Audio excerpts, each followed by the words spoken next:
You're about to spend $400,000 on a house you walked through for 20 minutes with an agent talking in your ear the entire time. And the seller, they spent the last 3 weeks making sure you don't see a single thing that's wrong with it. That's the game. But here's the good news.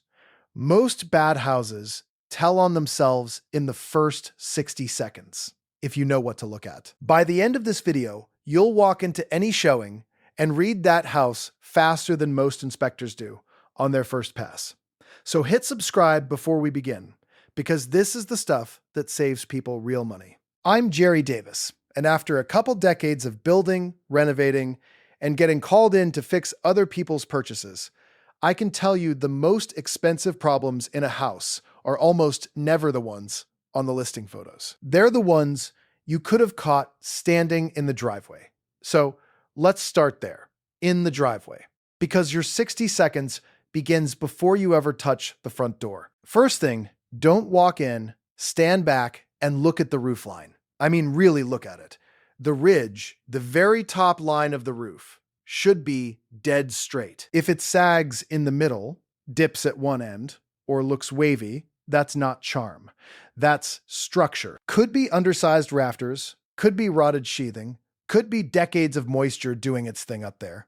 People skip this because they're excited and the agent is already holding the door open. Don't let them rush you. A wavy ridgeline is a 5-figure conversation, and you just spotted it for free from 30 feet away. While you're standing there, follow the downspouts with your eyes.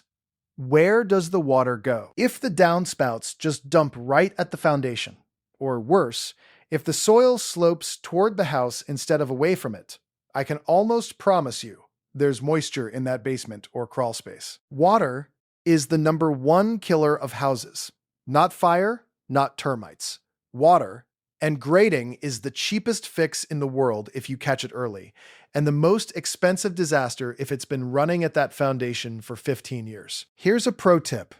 Go look at a house the day after it rains. Sellers can stage furniture.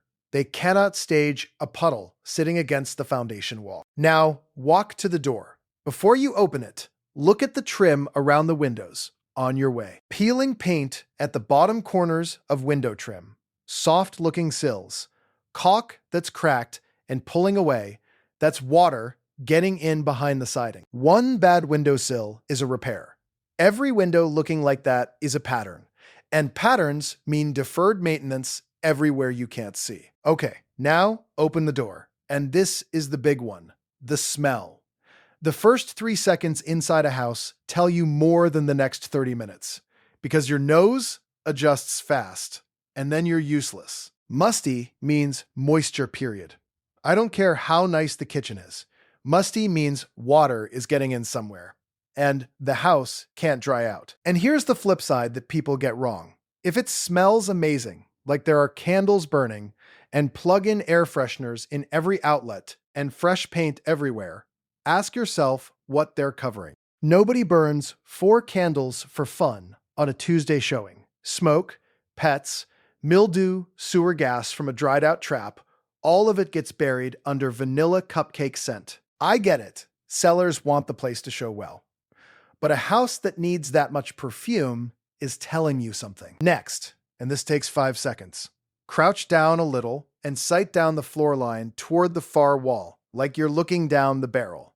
Floors talk. A hump or a dip running through the middle of a house usually means a beam or post issue underneath. A whole floor sloping toward one corner can mean the foundation is settling on that side. Now, don't get me wrong. An old house with a little character slope isn't automatically a deal breaker. But you want to know before you're in love, because the floor is a little wavy and the main beam is rotted where it sits in the foundation pocket, are 2 very different price tags. While you're moving through the house, open doors and actually close them. Every single one. Doors are the cheapest structural sensor ever invented. A door that sticks, that's been shaved at the top corner, or that swings closed on its own, that's the house moving. Then, look above the door frames and window corners. Hairline cracks, fine. houses move, drywall cracks. But wide diagonal cracks running off the corners of openings, especially if they've been patched and cracked again through the patch.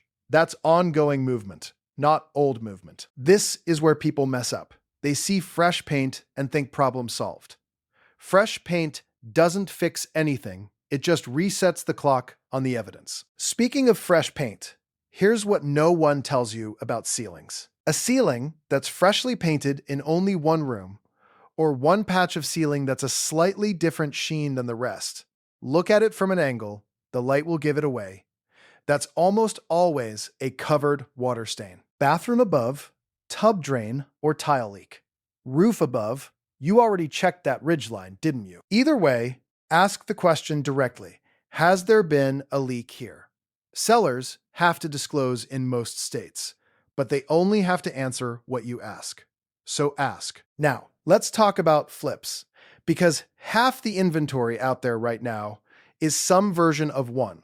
You walk in, and it's gray luxury vinyl plank, white walls, gold fixtures, new shaker cabinets.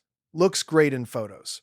I get it. But a flip is a costume, and your job in that first minute is to check whether there's a real house under it. Here's how. Go straight to the electrical panel. Open it, just the door, you're not pulling the cover. New kitchen, new bathrooms, and a rusty 40-year-old panel with a brand like Federal Pacific or Zinsco on it. Those panels are known fire hazards. Insurance companies hate them, and it tells you exactly where the flipper spent money, on what you can see, and nowhere else. Same trick with the water heater. There's a manufacture date on the label. If the finishes are from this year, and the water heater is from 2009, the furnace, the wiring, and the plumbing probably got the same treatment, which is to say, none. And can we please talk about the tile for a second? In a flipped bathroom, run your hand across the floor tile. If the edges are catching your fingers, that's called lippage, and it means the install was rushed. Look at the caulk lines where the tub meets the tile. Sloppy, smeared, already cracking? That's the quality of everything you can't see behind that wall. Nobody rushes the visible stuff and takes their time on the plumbing. It doesn't work that way. Two more, and these are quick. Windows. Look for fog or condensation between the glass panes. That means the seal is dead, and while one blown window is a couple $100, a house full of them is a whole house window bill. And sellers, no buyers, don't count windows. Count the windows. And water pressure. Turn on the shower, then flush the toilet while it's running. If the shower drops to a sad little trickle, you might be looking at old galvanized supply lines that are corroding shut from the inside. That's a rep pipe, not a repair. Now, let's talk about the part most homeowners forget entirely, because it's not even inside the property line.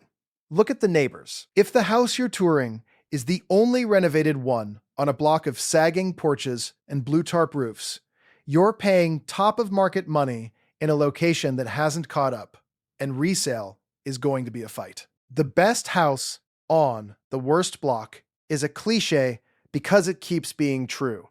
Trust me, this matters more than the backsplash. And yes, I know some of you are going to say, Jerry, that's what the inspection is for.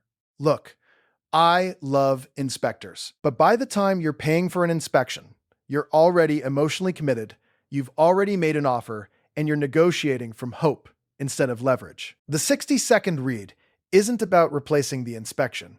It's about deciding which houses even deserve one, and walking in with your eyes open instead of your heart. So here's your list one more time, fast. Straight ridgeline, water flowing away from the foundation, no peeling window trim, trust the first smell, sight down the floors, work the doors, angle check the ceilings, open the panel, date the water heater, run your fingers on the tile, fog in the windows, flush and shower test, and look up and down the street before you fall in love.